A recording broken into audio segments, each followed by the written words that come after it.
as I was talking to you about this rDNA technology process, this is your desired gene. So first step is isolation of gene of interest, which we have already seen. Okay. So first we got the DNA from the sample. From the DNA, after running the gel electrophoresis, we got the desired gene. So next is combining these two and forming your rDNA, and then you will introduce them into your host cells. That is nothing but I'm just redrawing the diagram. E. coli. Okay. So inside the E. coli I'll introduce these things. Next is screening. Next is bioreactor, that is growing in large scale. Then last step is your harvest. So these are the steps. So in this we've completed the first step, that is nothing but isolation of gene of interest. Okay, before going to our next step, I want to talk to you about certain things called as restriction. That is okay, sorry, I'll start it as molecular tools. Okay, so in this process, if you see, I'm cutting the DNA, correct? So I told you I'm cutting my DNA using my restriction enzymes. Okay, then I'm pasting these two. So for that you need something to cut and paste, right? So that those are called as molecular tools. Okay, so you have two molecular tools. One is your restriction enzyme, and then your DNA ligase. Restriction enzyme is your, I call it as molecular scissor, and DNA ligase is a molecular glue. So this helps in cutting and this helps in pasting. So now we're going to see how is this helpful in cutting your DNA. So we're going to see in detail about your restriction enzymes. Okay. So first of all, what is this restriction enzyme? Restriction enzymes were discovered or isolated from the bacteria. Okay. So it was an accidental discovery. Okay.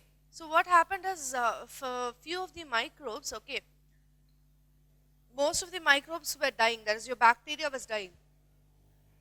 But few bacteria, they're able to grow on the antibiotic medium. Okay, they were wondering how can a bacteria grow on the antibiotic. Then what they analyzed is that some bacteria have got this restriction enzyme which can cut the antibodies around and which can grow. Okay, so this restriction enzymes were isolated from the bacterium only. Okay, currently there are some 900 plus number of restriction enzymes. Okay, now okay, restriction enzymes are named in a specific way. Okay, so restriction enzymes are named like some of the examples are ECO R1, okay, HIND 2. Okay, so these are some of the restriction BAM H1. These are some of the restriction enzymes. Okay, how are they named? Why are we getting these names? So let's see about the naming of our restriction enzymes. Okay, first of all, the restriction enzyme is the first two letters, sorry, first three letters, ECO, HIN, okay, BAM.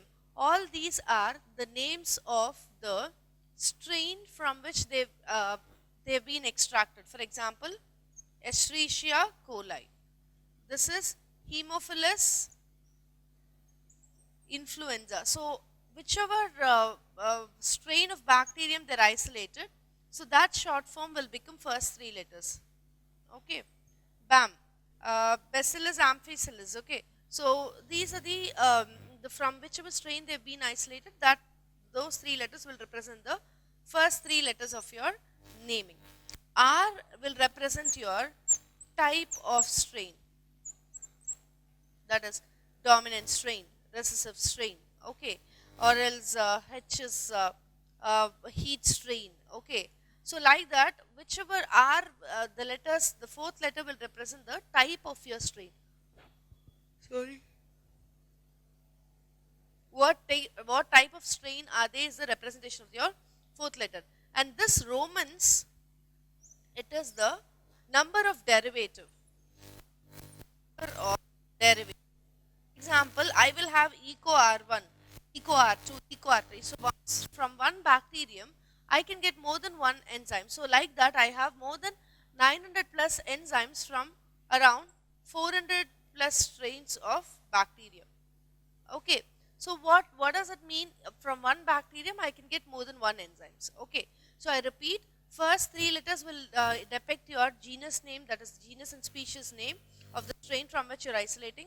R is the type of the strain, and this Romans will be your number of strain or number of derivation variant. Okay. So this is how you name your restriction enzymes. Okay. Next is that, see, the first restriction enzyme which was discovered was, okay, so then you have many other restriction enzymes based upon the requirement. See, why do we have so many enzymes? So all are cutting, right? So you can just use one. No. Where are they cutting? Okay, if this is my DNA, say ATGCA, for example, ATGCA, okay. So I want to cut at this point, then only this might be applicable. I want to cut at this point, then only this might be applicable. I want to cut at this point, then this might be. So whichever point I want to cut it, accordingly I will choose my restriction enzyme. Okay. So though there are millions, it doesn't matter. I'll choose according to the site I want to cut. Okay.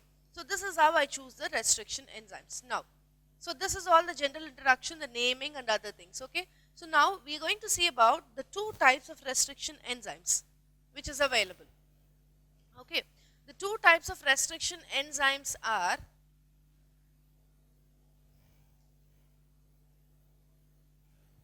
restriction exonuclease and then restriction endonuclease.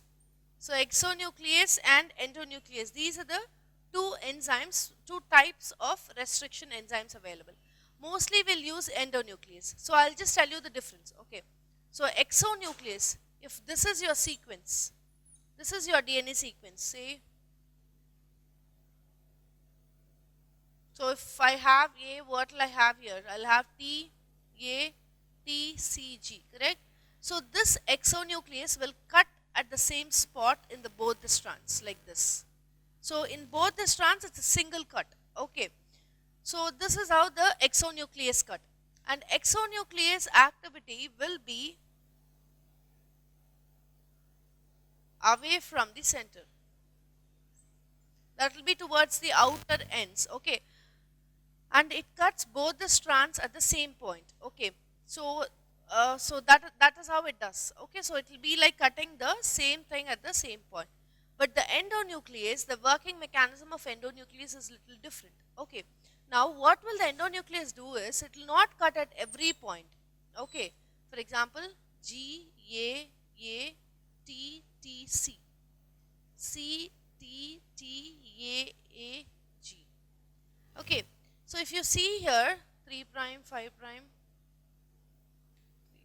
3, 5, 5, 3. Okay. You see here, this sequence, it reads the same in both the directions. See, 3 dash to 5 dash, GAA TTC. 5 dash to 3 dash, GAA TTC. So, it reads the same in both the directions. So, that kind of sequence is called as palindrome sequence. So, what is a palindrome sequence? Palindrome sequences are the sequences which will read the same in both the direction. See, in simple, in short, if I have to take 3 dash to 5 dash GAA TTC, 3 dash to 5 dash GAA TTC. So, if you see, if you keep the constant orientation, the sentence will be the same, the sequence will be the same. Okay, some of the palindromes are your Malayalam, MALA. So, if you read it in the reverse way also, it is going to give you the same word, right? So, this kind of sequences are called as palindrome sequences. Okay. Now, exonucleases will identify the palindrome sequences and it will cut only at the palindromic sequences. Okay. Now, imagine, for example, eco R1. Okay. the restriction site is between G and A. So it will cut here only between G and A. Here only between G and A. Whereas this, it cuts the same on both the strands. But here, it cuts only one strand. Okay. Now, what happens that the ends which this forms will be like this. And the ends formed by these things will be like this.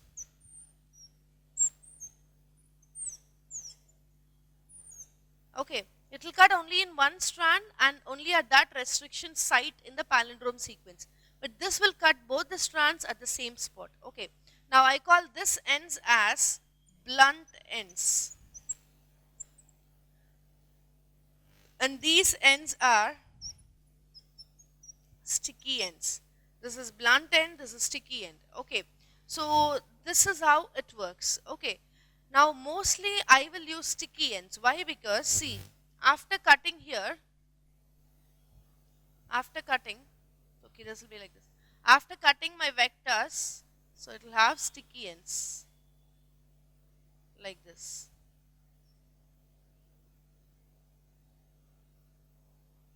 Okay, so if I have sticky ends, it is easy for me to attach to this, the one which is overhanging. See, you have an extension, right? So it will be like this, right?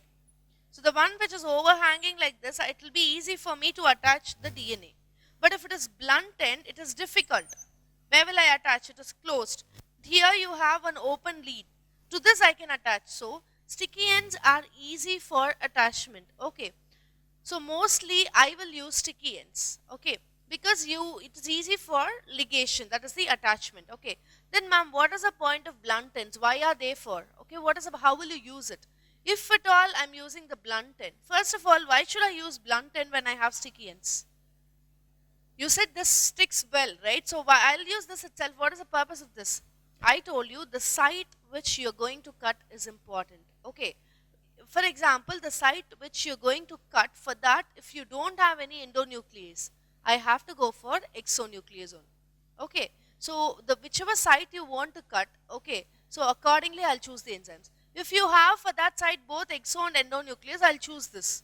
But if I have only this, I'll choose only this. Because wherever I'm going to cut matters the most. Okay, then how will I stick? Means to the blunt ends, I will attach an synthetic molecule called as adapters. So these are called as adapters or linkers.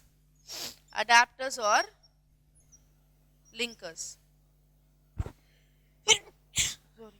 So to my blunt ends, I'll attach these adapters or linkers, and then I will use this for the ligation process. Clear? So this is how I use the blunt ends. Okay. So I repeat again. I think you're clear with the naming. There are two types of restriction enzymes: restriction exonuclease and restriction endonuclease. Okay. Exonuclease cuts away from the site. Okay. If the site is here, it cuts at the ends. It cuts away. But endonuclease cuts inside, cuts in the site. Okay. Now, exonuclease will cut both the strands at the same spot, so it creates blunt ends, okay, closed ends. Whereas endonuclease, it will cut only at that spot it will identify a sequence called as palindrome sequence, which reads the same in the direction. Okay, so only in that palindromic sequence, wherever the site is, it will cut there, okay, in one strand. So as a result of which, it creates a sticky ends or jagged ends, okay. So this sticky end is easy for the ligation process because it has got one free floating end to which I can attach whatever I want to. But if it is closed, it is very difficult to attach. So what I will do is, I'll use the adapter molecules or linkers to the blunt ends. To this, I'll attach my vectors or DNA, whichever I want to attach. Okay. So this is all about the restriction enzymes. Okay. They are discovered from the bacterium, and you have more than 900 plus restriction enzymes now. Okay.